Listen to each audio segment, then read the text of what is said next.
एक बार एक जगह में चूहों के 4 जोड़ों को रखा गया था, यानी कि कुल टोटल 8 चूहे और चूहियाँ थीं और उनको सारी सुविधाएं दी गई थी। उनको खाने के लिए कोई मेहनत नहीं करना पड़ रहा था, ना ही उन्हें अपने आप को बचाने के लिए बिल्लियों से या फिर कोई और अन्य जीव जंतुओं से सुरक्षित रखने के लिए संघर्ष करना पड़ता था।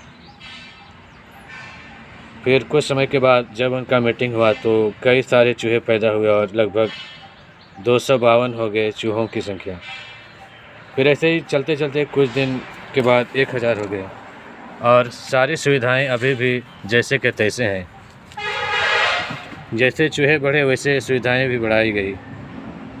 कुछ दिन के बाद देखा जाता है कि चूहे लोग सिर्फ सोने लगे हैं, ना आपस में मीटिंग करने लगे हैं, केवल खा पी रहे हैं बस, और कोई मतलब नहीं। और जब नए चूहे पैदा होते हैं तो उनके बच्चे जल्दी मर जाते हैं, क्योंकि उनकी जो माताएं होती हैं वो उन्हें अब पहले जैसा ध्यान देने नहीं लगती है, क्योंकि उनको सारी सुविधाएं मिल चुकी होती है। तो वो लोग बेफिक्र और बिंदास रहते हैं, कोई मतलब नहीं, केयरलेस टाइप का, एकदम खा पी के सोना, ना घूमना, ना बैठना, ना उछल कूद करना। काहे कि सब कुछ तो उनका प्लेट में रख के दिया जा रहा है, ना भागना, ना उछल कूद करना, ना दीवारों पे चढ़ना।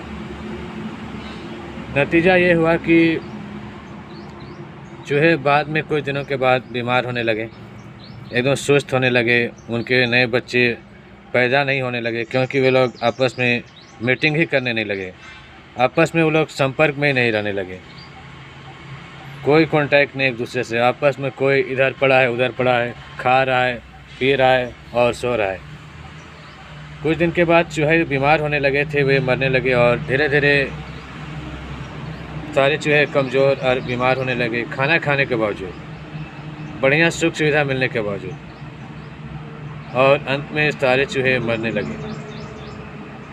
इससे यह पता चलता है कि हमारे पास जितनी ज़्यादा सुविधाएं होगी, तमाम ऐशो आराम की चीज़ें होगी, हम उतना कमज़ोर होते जाएंगे।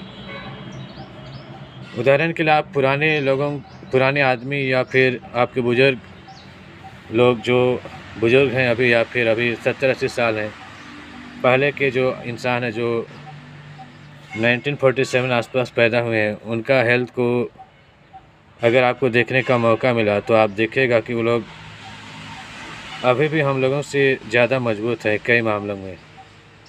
हालांकि शरीर की बनावट काफ़ी बदलने लगती है और हम लोग हैं कि जवानी में भी कमज़ोर हैं, हार्ट अटैक हो जाता है, थरथरी होता है, घबराहट महसूस होती है, तुरंत पसीना आने लगता है। इस सब का क्या कारण है? क्योंकि हम लोग सुख सुविधाओं में रहे हैं और सुख सुविधाओं के नाम पे कंफर्ट जोन में रह के आराम से सोफ़ा में बैठना, बेड में बैठे रहना। जैसे कि कोई किसी को पूछे कि खाली समय आप क्या करते हैं भाई, मैं तो सोता हूँ। तो यह सब इंसान को पंगु बनाने का काम करता है और धीरे धीरे इंसान कमज़ोर होने लगता है।